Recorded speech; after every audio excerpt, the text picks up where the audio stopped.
Y siguiendo con la programación de Radio María, a continuación les ofrecemos el Catecismo de la Iglesia Católica, dirigido por Monseñor José Ignacio Munilla.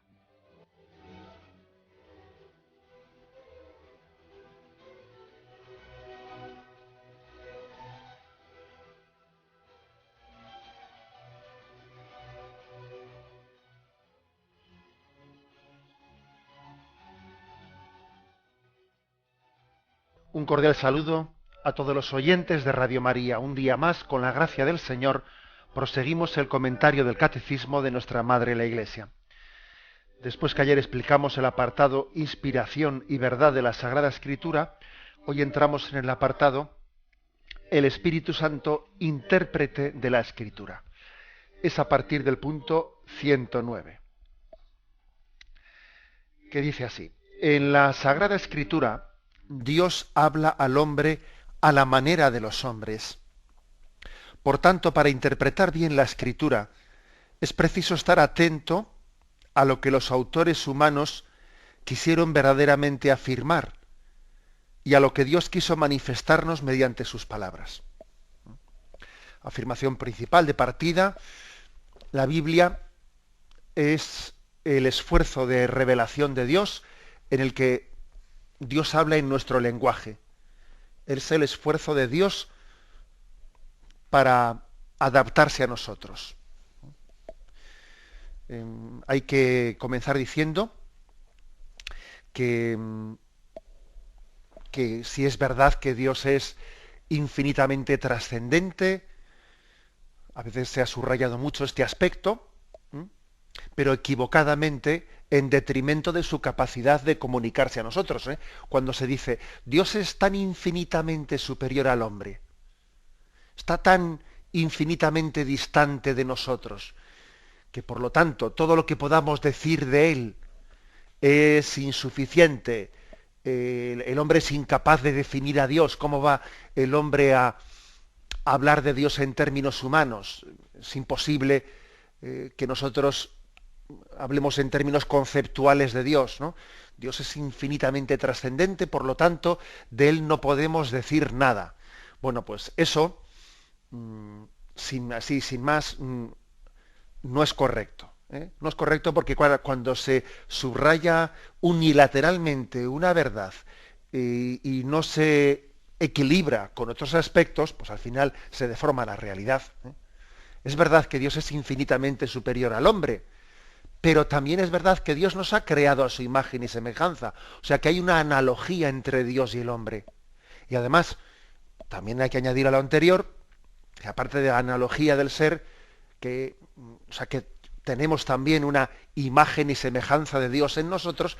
Además de eso, sobre todo, hay que subrayar el que Dios se ha querido revelar, Dios se ha querido descubrir. El que es infinitamente superior al hombre, sin embargo, ha querido hacerse interlocutor del hombre.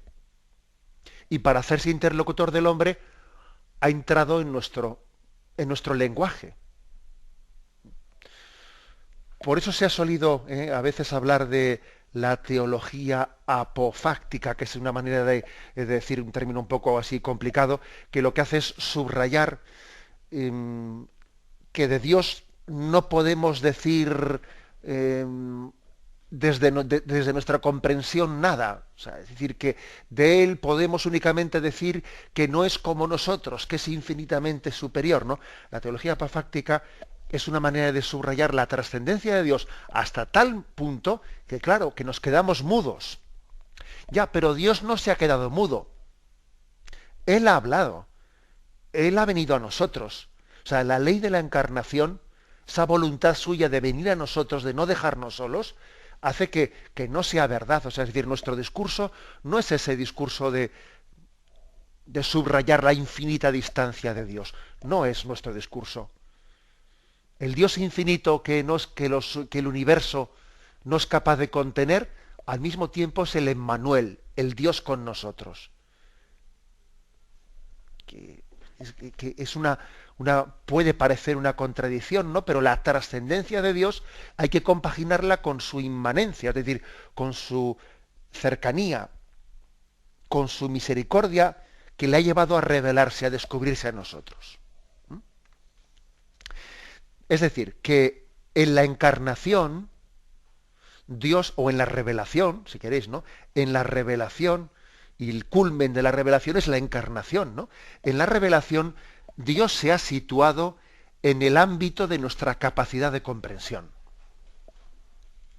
Por lo tanto, a Dios podemos comprenderle, aunque sea de una manera imperfecta. Porque es verdad que la capacidad que tenemos de comprenderle y entenderle a Dios es limitada. Y necesitaremos toda la eternidad, y se nos quedará pequeña, pues para conocer la grandeza de Dios en la visión beatífica, y además con una capacidad con una capacidad de conocimiento allí muy superior a la que tenemos aquí, porque entonces podremos ver a Dios tal cual es, y ahora tenemos que conocerle a través de mediaciones, etcétera. Pero aunque sea así, aun con todas esas limitaciones, hay que decir que Dios, al revelarse, se ha situado en el ámbito de nuestra capacidad de comprenderle. O sea, que Dios se ha puesto a tiro, perdonad por la expresión, o sea, Dios es comprensible para el hombre, aunque sea de una manera limitada y humilde. Está en el ámbito de nuestra capacidad de comprensión. Esto es una gran misericordia, fijaros, es una gran misericordia. Dios ha hecho un gran esfuerzo para ello. Por ejemplo, el hecho de que en las apariciones de Cristo resucitado, Jesús, después de resucitar, cuenta a los evangelios que se apareció a los discípulos, a los apóstoles, durante 40 días antes de ascender a los cielos. Esas apariciones de Cristo resucitado son un don de su misericordia, porque pues, lo lógico sería que un cuerpo resucitado, que al haber resucitado ha entrado en la gloria, y que está glorificado, y que por lo tanto no es visible, no es palpable, según las leyes nuestras de la naturaleza, ¿no? Un cuerpo resucitado no está sujeto a las leyes espaciotemporales, con lo cual, pues según, o sea, por naturaleza, digamos, hubiese correspondido no poder verle a Jesús resucitado, ¿no? Sin embargo, él tuvo la misericordia, tuvo la compasión con nosotros de dejarse ver y dejarse palpar, aunque luego él desaparecía y volvía a aparecer estando los discípulos reunidos, pero tuvo esa misericordia de decirle a Tomás: trae tu mano y toca el agujero de mis clavos, y no seas incrédulo sino creyente, ¿no? O sea, hay un gran esfuerzo de revelación, de comunicación. He puesto el caso concreto de las apariciones de Cristo resucitado a los apóstoles, que de esa manera afianzan nuestra fe, y los apóstoles son columnas de la Iglesia precisamente porque son testigos de la resurrección.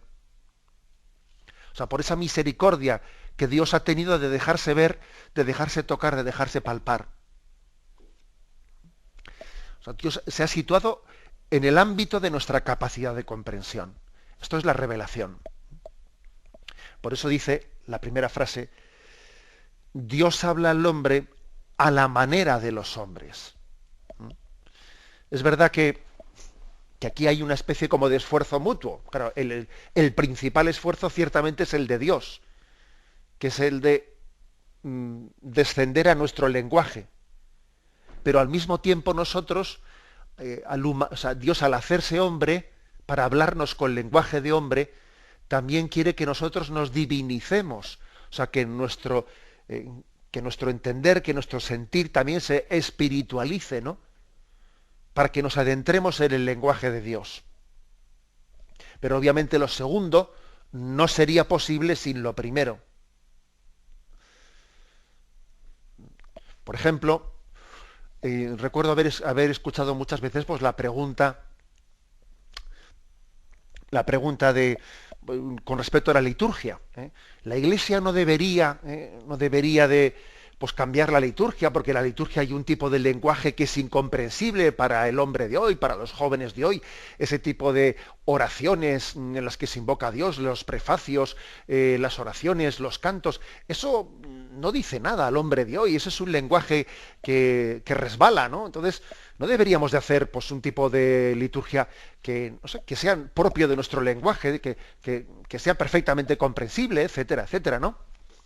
Vamos a ver, y cuando se hacen ese tipo de razonamientos, que son frecuentes y me imagino que todos habremos oído de una manera o de otra, se está perdiendo el horizonte. Y nos estamos olvidando de que esa liturgia que celebramos no es una invención nuestra, no es una composición nuestra, que esa liturgia que celebramos, parte del lenguaje de la palabra de Dios, es la Biblia rezada en la liturgia. Es la Biblia hecha oración. Eso es la liturgia. Con lo cual yo no puedo decir, venga, la liturgia y voy a... No, es la Biblia hecha oración. Y en ella hay un esfuerzo infinito y misericordioso de Dios que habla con concepto humano. Y ahora yo que he recibido su lenguaje, tendré que hacer el esfuerzo de acogerlo, ¿m? Tendré que hacer el esfuerzo de acogerlo para adentrarme en ese lenguaje. Porque claro, es que cuando despreciamos la Biblia o despreciamos la liturgia, eso a mí no me dice nada. O sea, estamos teniendo una indelicadeza, una falta de reconocimiento de la misericordia de Dios que habla en conceptos humanos. Es como si dijésemos, a mí no me... que a mí que me... O sea, pretendemos que Dios sea no cercano, no. Pretendemos que Dios sea frívolo, no. Y yo no puedo pretender que Dios sea frívolo. Dios es cercano. Por eso está en la palabra de la Biblia, por eso está en la liturgia. Ahora, a veces nos quejamos de que ni siquiera entendemos eso. Claro, tú lo que pretendes es que Dios sea frívolo. ¿O qué pretendes? ¿Que la liturgia sea igual de comprensible para ti que pues la telebasura, el Gran Hermano y cosas por el estilo? ¿Cómo? No es lo mismo la cercanía que la frivolidad. Que a veces también, o sea, nuestra cultura está llegando a unos grados de, pues iba a decir yo, sí, de incultura, de falta de capacidad de pensamiento, etcétera, que parece que a veces confundimos lenguaje cercano con vaciedad, con no decir nada, con decir tonterías, ¿no? Entonces, hay un gran esfuerzo por parte de Dios en la revelación de la palabra de Dios en la liturgia. Ahora nos toca a nosotros, ¿no? Ser sensibles para acogerlo, para adentrarnos en ello, etcétera. Entonces no es justo que hagamos esa acusación, que el lenguaje bíblico, litúrgico, es pues muy alejado. Oye, pues para otras cosas que nos interesan, ya hacemos un esfuerzo por entrar en un lenguaje. Tú fíjate, por ejemplo, si los deportistas tienen todo un lenguaje propio, ¿m? O los informáticos, o sea, es decir, que cuando algo nos interesa, nos adentramos en ese lenguaje. Y el lenguaje de la revelación, pues es un don de la misericordia hacia el que nosotros tenemos que ser sensibles. Tenemos un momento de reflexión y continuaremos enseguida.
Escuchan el programa Catecismo de la Iglesia Católica con Monseñor José Ignacio Munilla.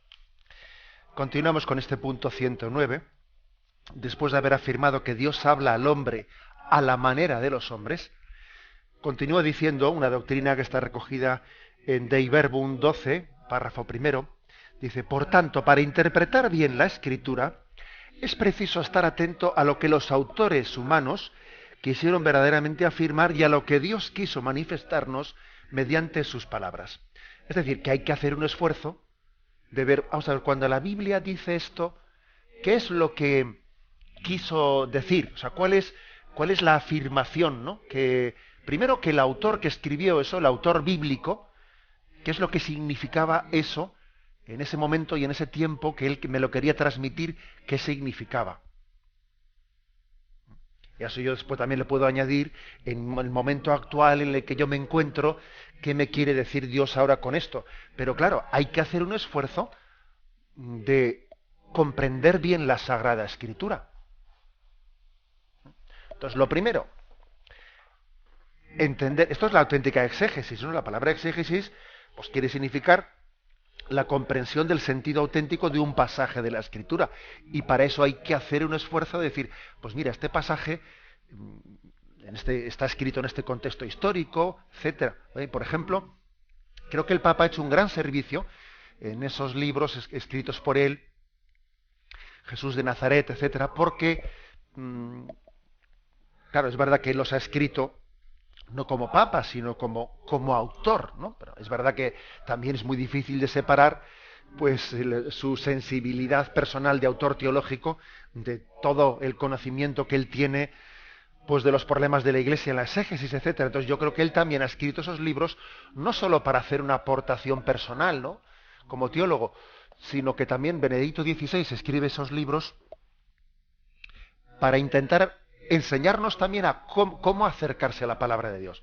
Por ejemplo, está él comentando el pasaje de Jesús en la entrada en Jerusalén, cuando Jesús monta en ese borrico y tiene lugar esa entrada en Jerusalén. Y él nos enseña también a cómo acercarse, a hacer exégesis, cuando dice, bueno, en ese pasaje en el que Jesús dice a sus discípulos: id y encontraréis un borrico atado.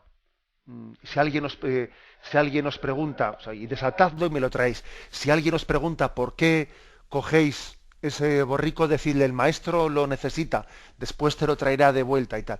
Y entonces, pues un pasaje un poco misterioso, ¿no? Porque cómo va Jesús ahí y coge un borrico un borrico que será de alguna persona. Además dice el pasaje misterioso: era un borrico en el que todavía no había montado nadie.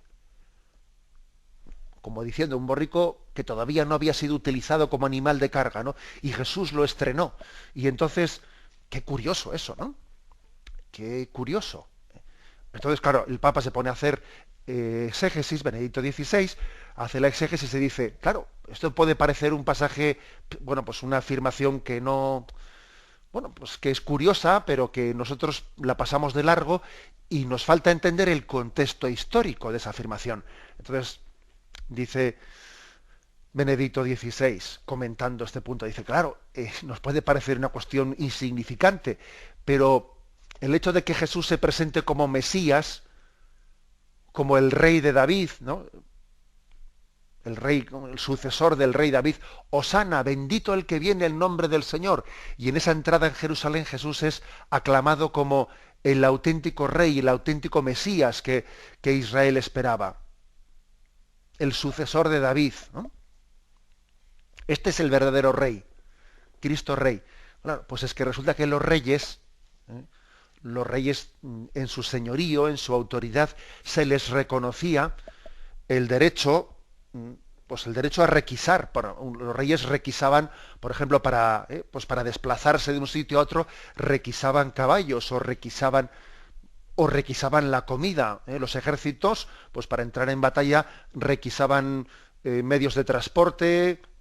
Bueno, pues fijaros, en ese coger ese borrico que estaba atado y si el dueño te pregunta y dice, el Señor lo necesita, te lo devolverá más tarde. Es una presentación de la realeza de Jesucristo, de la realeza que tiene disposición y es dueña de nuestra vida. Es un pasaje que nos podía parecer, no sé, curioso, que de dónde tuvo esa salida Jesús de coger allí un borrico y montar en él.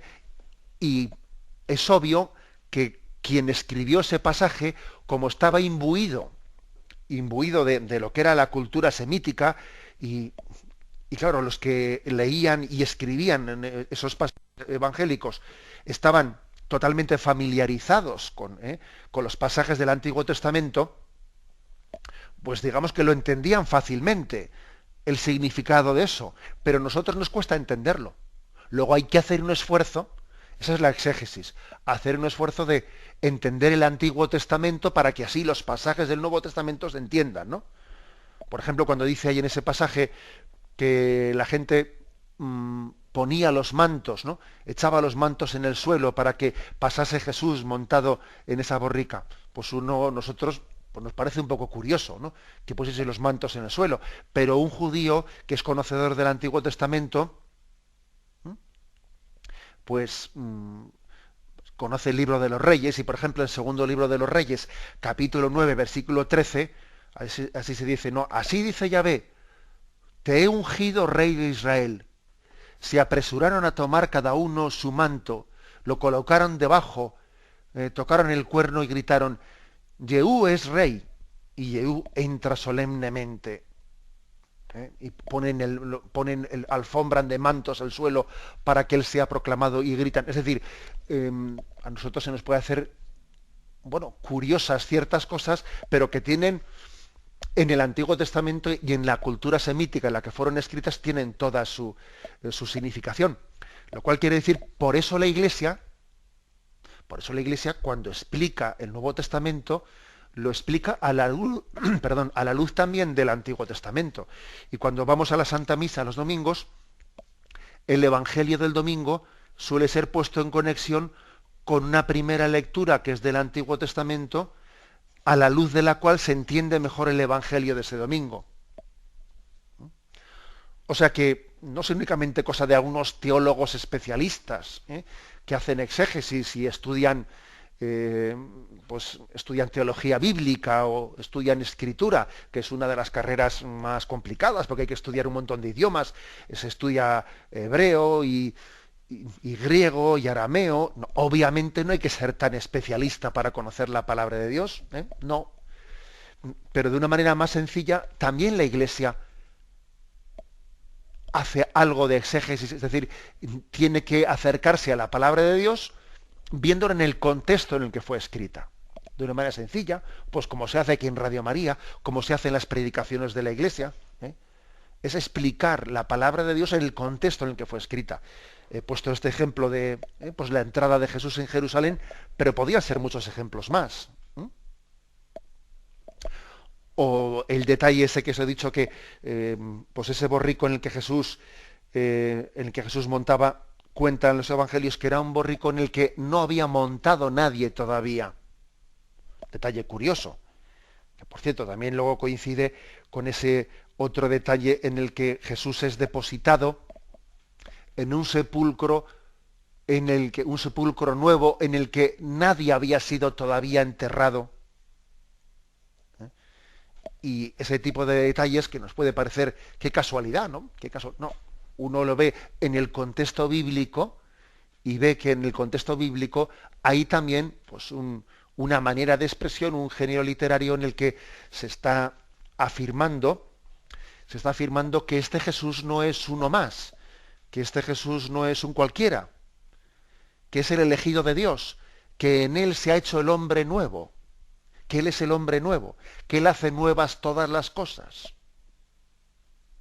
O sea, que es importante, por lo tanto, acercarnos a la comprensión de la Sagrada Escritura conociendo el contexto bíblico. El contexto. ¿Cuál fue la mentalidad del autor cuando lo escribió? ¿Qué estaba él queriendo expresar con esas palabras? Y luego añade, y también lo que quiso Dios manifestarnos a nosotros en este momento, ¿no? Con esa palabra. que es, digamos, otro aspecto añadido al anterior. Porque yo, por ejemplo, puedo decir, pues, no sé, yo leo ese texto de Jesús entrando en Jerusalén, montado en el borrico, y quizás también, pues, estoy recibiendo un mensaje en el que Dios me habla y me pide que sea humilde, ¿eh? Y me pide que me ponga al servicio del Señor, que también yo sea ese borrico en el que Jesús quiere caminar y quiere llegar a todos los hombres, ser portador del mensaje de Cristo, llevarle a Cristo a los demás, cargarle nuestros lomos, entre comillas, ¿no? Es decir, que también después nosotros tenemos que hacer como, además de lo que quiso decir el autor cuando lo escribió, ver también qué interpretación saco yo de ese texto. Por ejemplo, San José María Escrivá de Balaguer, en algunos de los textos que él escribió, tiene referencias al borrico, en el sentido de que en algunos momentos, en algunos pasajes, él, en la tradición cristiana, en ese borrico que lleva a Jesús a la entrada de Jerusalén, que según también la tradición estaba allí, pues también esos animales que estaban junto a Jesús, según la tradición de San Francisco de Asís, etcétera.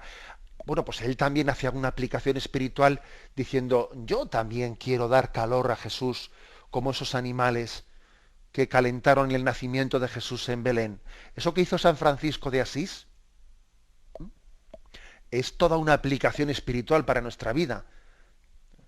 Es decir, yo quiero también dar calor, calor de vida a Jesús.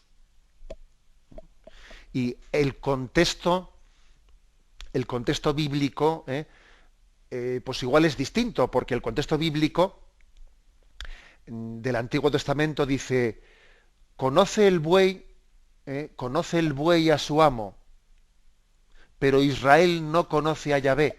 Es decir, el pasaje del Antiguo Testamento dice, pero ¿cómo podemos ser tan burros? Que resulta que el burro y el buey conocen a su amo y nosotros, Israel, deberíamos de conocer a Yahvé y no le conocemos. Fíjate que el burro y el buey conocieron, y por eso San Francisco de Asís pone en el nacimiento el burro y el del buey, acordándose del pasaje del Antiguo Testamento que decía, conoce el buey a su amo y Israel no lo conoce, pero ¿cómo podemos ser tan burros? ¿Cómo podemos ser tan... Bueno, pues en esa interpretación bíblica, Francisco de Asís pone esos animales en el Belén, ¿no? Cuando él los representa.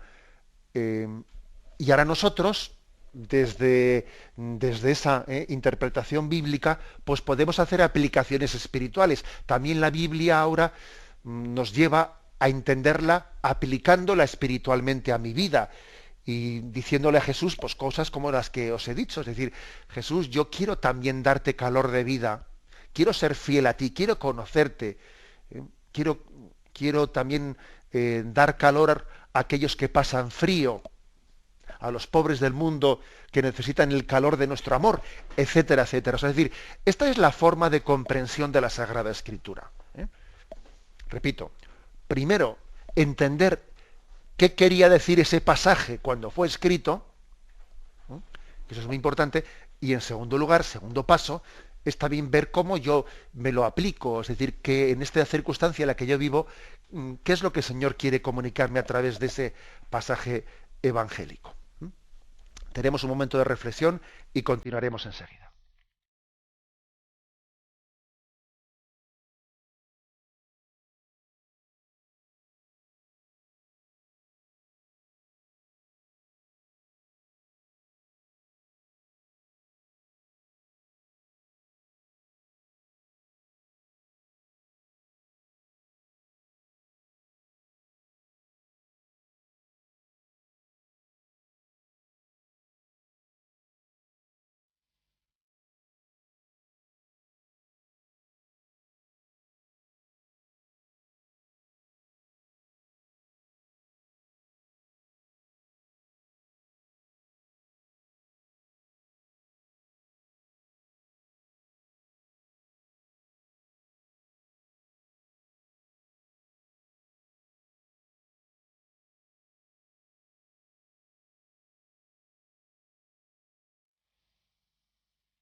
Pasamos al punto 110, dentro de este apartado que tiene como título El Espíritu Santo, intérprete de la Escritura. Dice el punto 110.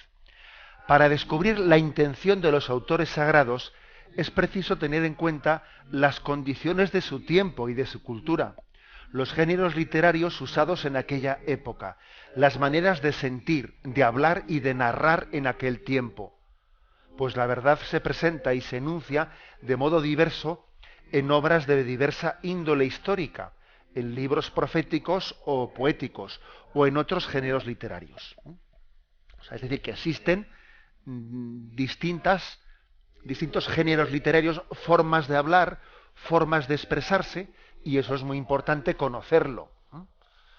Conocerlo para entender lo que significa la escritura. En la Biblia pues hay muchos géneros literarios, o sea, maneras especiales de decir las cosas, de narrar los hechos salvíficos, y es muy importante conocer, pues bueno, en qué género literario está escrito un pasaje de la Biblia, para entender lo que allí el autor quiere decir, ¿no? Por ejemplo, existe el género épico, el género épico o la epopeya, ¿no? Es la narración de hechos gloriosos, que lógicamente también tiende a usar números grandiosos y exagerados, que no tenemos que entender literalmente. Por ejemplo, dice, pues, Israel era tan numeroso como las arenas del mar. Pues ya nos podemos imaginar que eso no hay que entenderlo en sentido literal, ¿no? O por ejemplo, cuando dice, la plata en tiempos de Salomón era tan abundante en Jerusalén como las piedras. Hombre, pues ese texto cuenta en Primera de Reyes. Ya nos podemos imaginar que no se trata de... Es un género épico de epopeya en el que se utilizan géneros de expresión que son exagerados. ¿Está mintiendo? No, no está mintiendo. Está hablando en ese género de expresión. Y hay personas, con perdón, ignorantes, o que intentan, ¿no?, atacar a la Biblia, que dice, mira cómo la Biblia cuenta datos que son inverosímiles, son mentiras. No, mentiras no, son formas de expresión. Estos dos ejemplos que os he puesto, los israelitas eran tan numerosos como las arenas del mar. La plata en tiempos de Salomón era tan abundante como las piedras. Hombre, son formas de hablar en un género de epopeya, es un género literario. O por ejemplo, en el género apocalíptico, que es otro género, se suelen usar mucho los números, los símbolos. El número 7, signo de la perfección, el número 12, el número 40. Pues por ejemplo, los salvados eran 144.000. Vi a los 144.000 salvados. Y entonces, claro, pues algunos se arman un lío con eso y incluso, pues bueno, ya sabemos que los testigos de Jehová entienden el número 144.000 en el sentido literal de que, pues bueno, pues en el cielo únicamente podrán estar 144.000 elegidos. Pero hombre, en todo el contexto del Apocalipsis es obvio que hay que descubrir que hay ahí un género literario que también es numérico. El Apocalipsis juega con los números y hay una interpretación. Y 12 son los pueblos, 12 son las tribus de Israel en el Antiguo Testamento. Y 12 son los apóstoles en el Nuevo Testamento. 12 por 12 son 144. Y 1000 es el número que nosotros ahora hablamos del millón, pero bueno, 1000, la miríada, es la inmensidad de Dios, de su misericordia. Luego 144.000, obviamente es un número simbólico. Entonces, bueno, existe un género literario que también la Iglesia recurre a él para explicar, debe de recurrir, para interpretar bien y para explicar las cosas, ¿no? Por ejemplo, el libro de Daniel, el Apocalipsis de San Juan, etcétera. Bueno, pues son... Por eso que no se trata únicamente, o sea, el creyente en la Biblia, el mejor creyente, no es el que la pretende interpretar literalmente, sino que el que la interpreta, el que la estudia desde los simbolismos que tiene, desde la intención que tuvo el autor al escribirla, que comprende los géneros literarios en los que fue escrita. Y si no lo hacemos así, corremos el peligro de deformar la Sagrada Escritura. O sea que hay que meterse en la mente de quien nos transmite la Sagrada Escritura. ¿Que esto supone un esfuerzo? Pues sí. ¿Y qué hay en esta vida sin esfuerzo? ¿Y por qué la Iglesia precisamente pues predica y bueno, pues porque hace ese esfuerzo de comprensión de la palabra de Dios? Estoy convencido que si también pues la forma de hablar que tiene un servidor, pues si se escuchase dentro de unos siglos, también habría que interpretarla y comprenderla, porque cada uno tenemos un género de expresión. Uno cuando lee, por ejemplo, ahora lee a Santa Teresa de Jesús en su lenguaje medieval, ¿no? Y han pasado solo 5 siglos. Pues tiene que hacer un esfuerzo para comprender el lenguaje de Santa Teresa de Jesús, que es tan vivo, pero tan distinto del nuestro. O sea que ese esfuerzo hay que hacerlo. Bien, por poner también algunos ejemplos, unos ejemplos que es frecuente que los oyentes de Radio María a veces hagan algún tipo de preguntas que parten de la incomprensión de algunos pasajes evangélicos, porque están escritos en un género literario. Entonces, por ejemplo, recuerdo que hace poco un oyente decía, bueno, vamos a ver, está ese pasaje evangélico que nos resulta bastante misterioso, en el que se habla de Lucas 14:26. Si alguno viene donde mí y no odia a su padre o a su madre o a su mujer, a sus hijos, a sus hermanos o sus hermanas y hasta su propia vida, no puede ser discípulo mío. O sea, aquí en el Evangelio de San Lucas habla de la palabra de odiarse, de la necesidad de odiarse a sí mismo, odiar a los demás para seguir a Jesús. Obviamente estamos hablando de un género literario. Un género literario que está enfatizando la renuncia para seguir a Jesús, que hay que hacerlo compatible pues con la misma doctrina en la que Jesús nos pide amar al prójimo, y incluso dice Jesús, se os ha dicho no odiarás, pero yo te digo, todo aquel que llame imbécil a su hermano ya está odiando su corazón. Es decir, que es un género literario. O algún otro pasaje más. Por ejemplo, cuando dice Marcos 13:13. Acercándose los discípulos le dijeron, ¿por qué les hablas en parábolas? Jesús respondió, es que a vosotros se os ha dado conocer los misterios del reino de Dios, pero a ellos no. Porque a quien tiene se le dará y le sobrará, pero a quien no tiene, aun lo que tiene se le quitará. Por eso les hablo en parábolas, porque viendo no ven y oyendo no oyen ni entienden. En ellos se cumple la profecía de Isaías. Oiréis, pero no entenderéis. Miraréis, pero no veréis. Porque se ha embotado el corazón de este pueblo. Han hecho duros sus oídos y sus ojos se han cerrado. No sea que vean con sus ojos o con sus oídos oigan o con su corazón entiendan y se conviertan y yo les sane. Es decir, si uno interpretase literalmente este texto, tendría que pensar que Dios ha hablado en parábolas para que no le entendiesen. Por ejemplo, dice también otro pasaje del Antiguo Testamento, Dios endureció el corazón del faraón para que no dejase salir al pueblo de Israel de la esclavitud de Egipto. Lo endureció. Y entonces así Yahvé pues, hizo pues, aquellos milagros que hizo, aquellos signos, y acabó con el faraón. Pero Dios había endurecido el corazón del faraón para que así pudiese cubrirse de gloria con él. Hombre, es un género literario, es una forma de hablar que tenemos que interpretar, ¿no? ¿Cómo interpretar, por ejemplo, esto de que Jesús hablaba en parábolas para que los fariseos no le entendiesen? Hombre, pues tenemos que interpretarlo en el sentido de que Dios quiere, es obvio, lo dice la Sagrada Escritura, Dios quiere que todos los hombres se salven y lleguen al conocimiento de la verdad.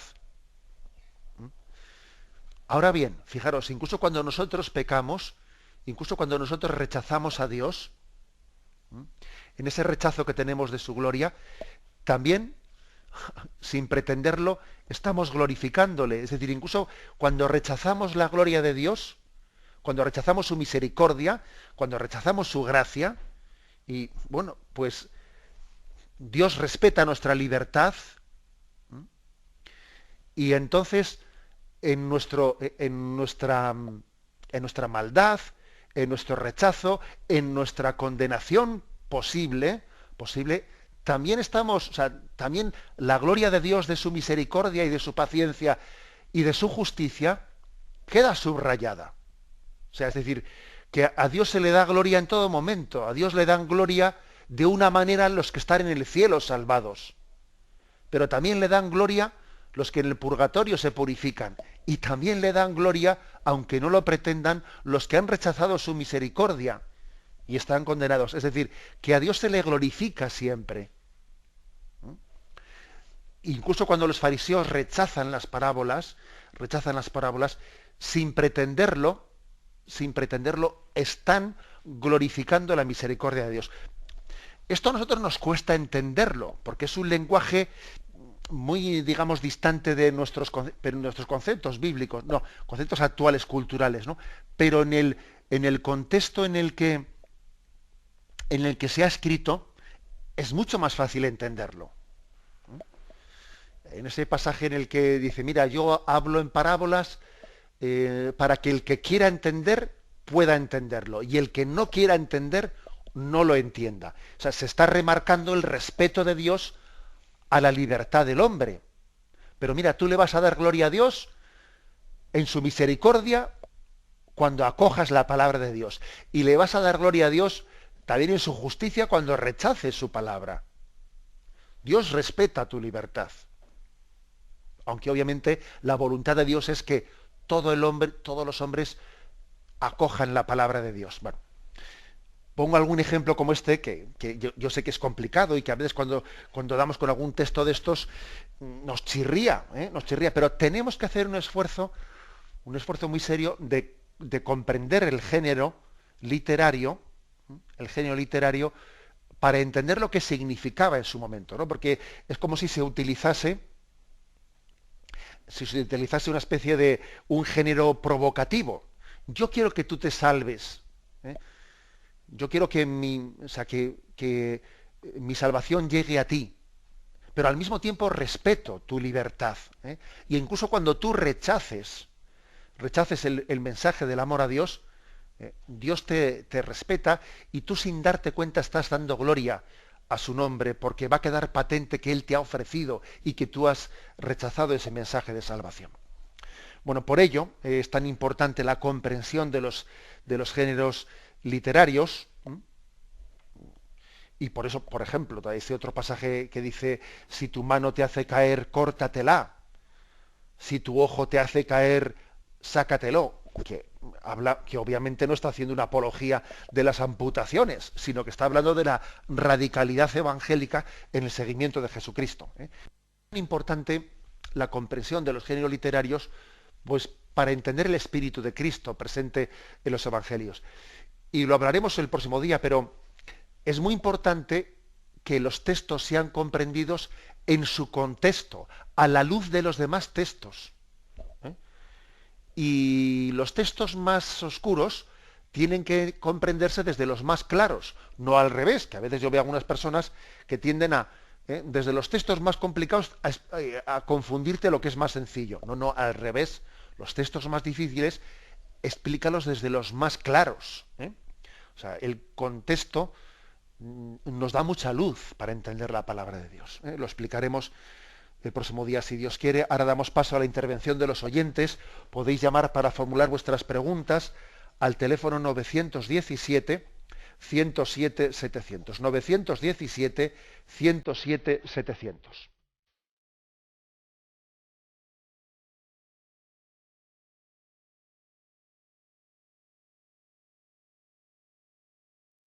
Radio María le ofrece la oportunidad de recibir en su casa sus programas favoritos.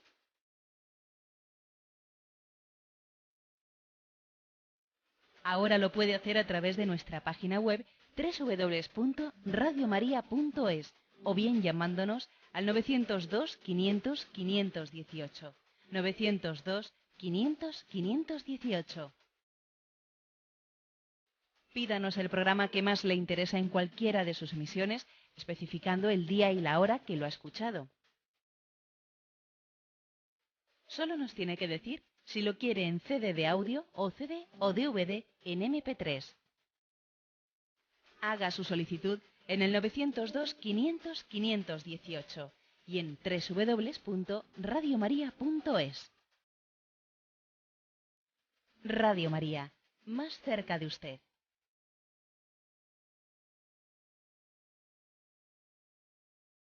Escuchan el programa Catecismo de la Iglesia Católica con Monseñor José Ignacio Munilla. Sí, buenos días. ¿Con quién hablamos? Buenos días, don José Ignacio. Adelante. Mire, aquí es del País Vasco. Muy bien. Quería hacerle una pregunta muy concreta, porque me han llegado pues unas reflexiones ahora en Cuaresma que estoy un poco confusa y no acabo de entenderlo. Mire, la pregunta es, ¿qué diferencia hay entre fe y tradición religiosa? Y también la otra, que si nos damos cuenta de que lo importante no es la tradición, ni siquiera la religión, sino la vida. Estoy un poco confusa. Por favor, padre, ¿puede contestarme? Gracias.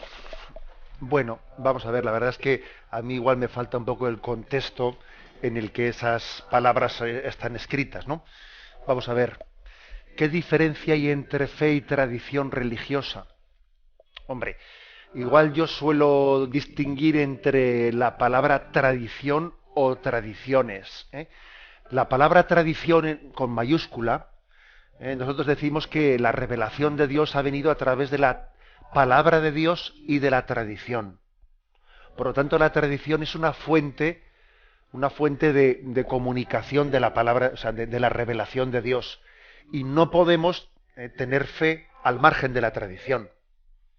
Ahora, igual hay que distinguirlo de las tradiciones en el sentido de que nosotros a veces solemos confundir la tradición con algunas tradiciones nuestras, en el sentido de que, pues por ejemplo, igual a uno le cambian una costumbre de la procesión de su pueblo, o tal o cual, ¿no? Y se pone nervioso y como está un poco, pues igual demasiado apegado a algunas formas concretas en las que ha hecho las cosas siempre, pues, por ejemplo, estaba leyendo yo estos días, he escuchado pues que ha habido un enfrentamiento entre unas cofradías en no sé qué lugar de España, que se han enfrentado porque les parecía a los de la cofradía de la Virgen María que era una provocación que la cofradía del Cristo pasase por delante de la sede de la otra cofradía, porque siempre se había hecho por otra calle.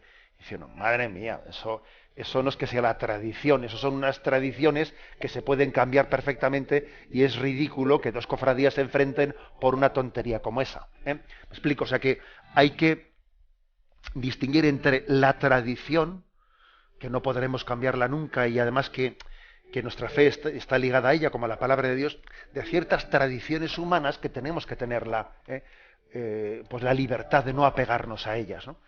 Y con respecto a lo último que ha dicho, hombre, lo importante es la vida, decía ese artículo que usted ha leído, ¿no? Lo importante es la vida, lo importante no es la religión, sino la vida. Vamos a ver, hombre, me parece que a mí no me gusta demasiado esas contraposiciones, porque, claro que también me imagino que lo que quiere decir es que de poco nos servirá una religiosidad que luego no se traduzca en una vida más santa. Si se entiende así, de acuerdo, pero precisamente para vivir una vida más santa, Dios nos ha querido revelar un camino que es el camino de la religión cristiana. Ahora, ¿de qué te sirve una fe sin hechos? ¿De qué te sirve una fe sin vida? Me imagino que en ese sentido habrán querido decir que contraponer religión a vida, pero no es bueno contraponer. Bueno, lo importante es integrar. Entender cómo para tener una vida santa Dios nos ha revelado un camino de comunicación con Él y de recepción de su gracia. Bien, damos paso a un siguiente oyente. Buenos días. Buenos días. Sí, adelante, le escuchamos. Mi pregunta es, en el Antiguo Testamento los profetas hablaban, Dios hablaba a través de los profetas. Sí. A día de hoy, ¿puede venir alguien diciendo yo soy profeta de Dios? ¿Hoy también Dios habla a través de algún profeta? Sí, de acuerdo.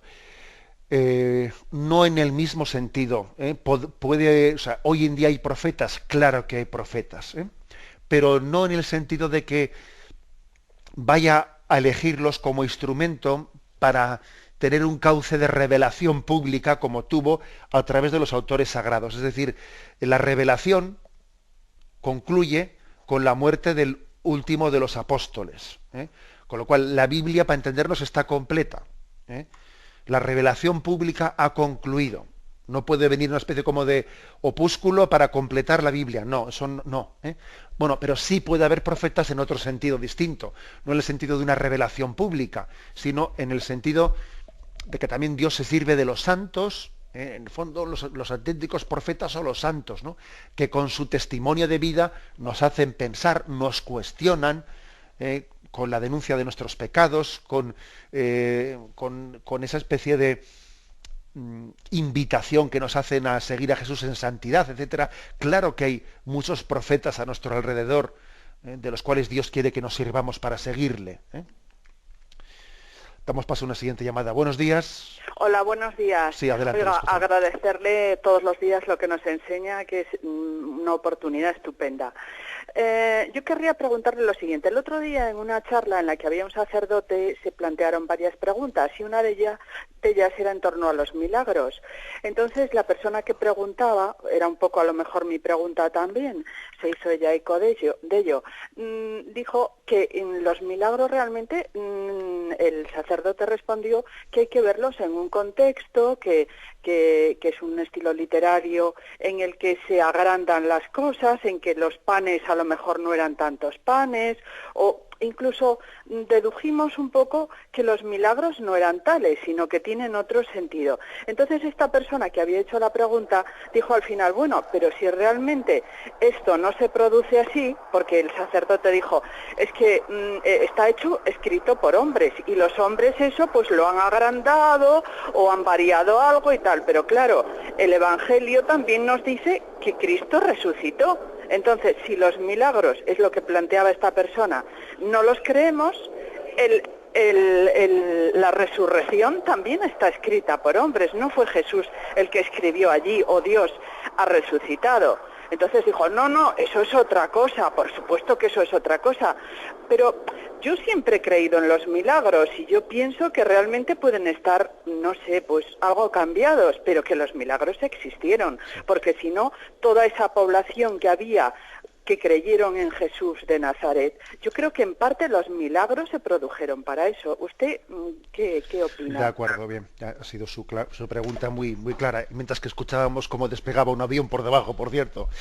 Vamos a ver.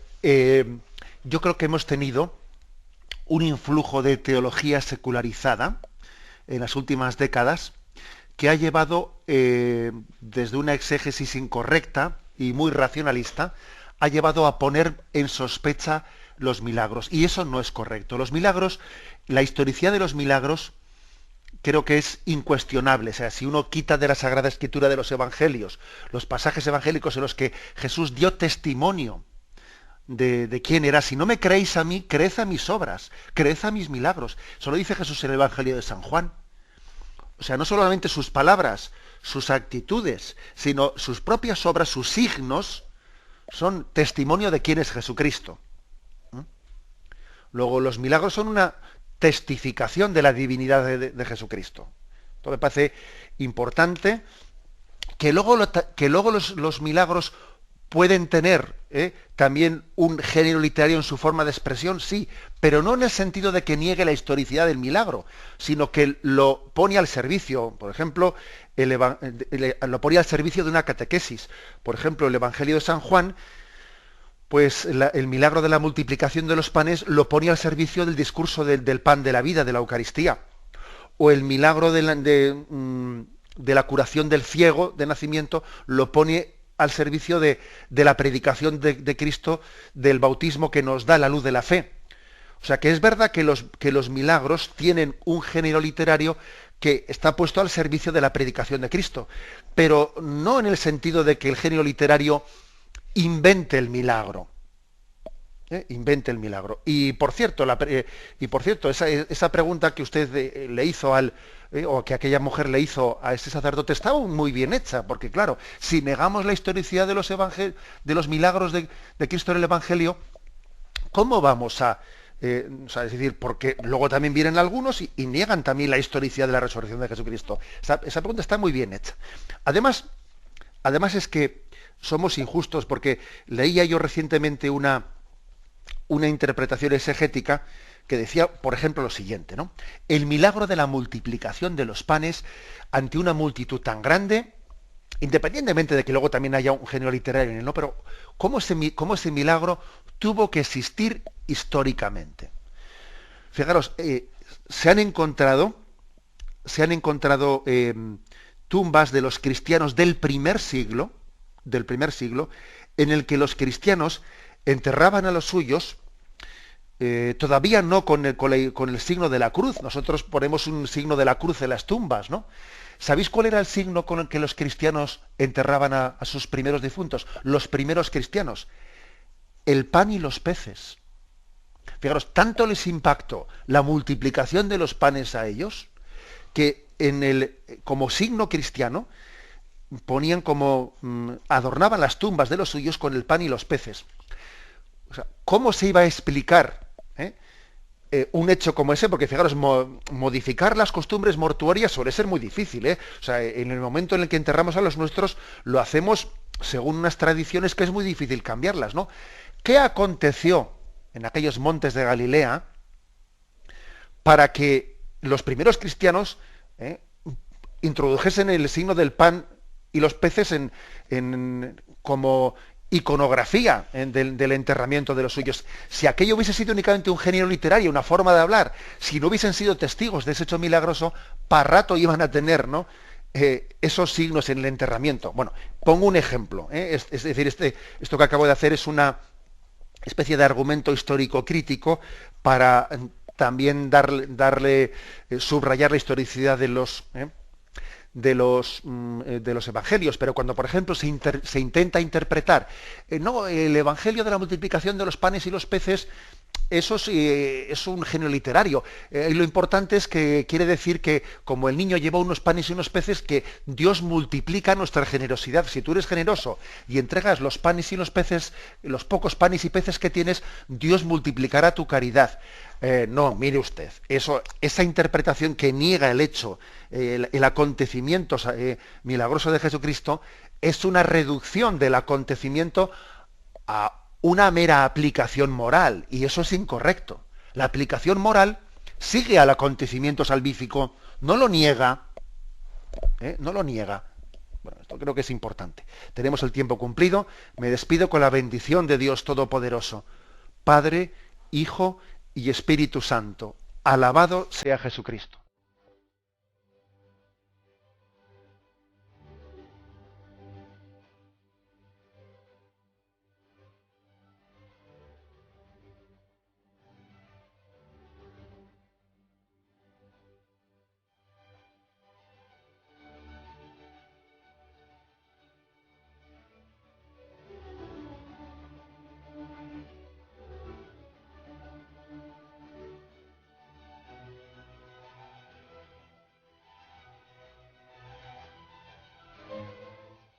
Han podido escuchar en Radio María el Catecismo de la Iglesia Católica, dirigido por Monseñor José Ignacio Munilla.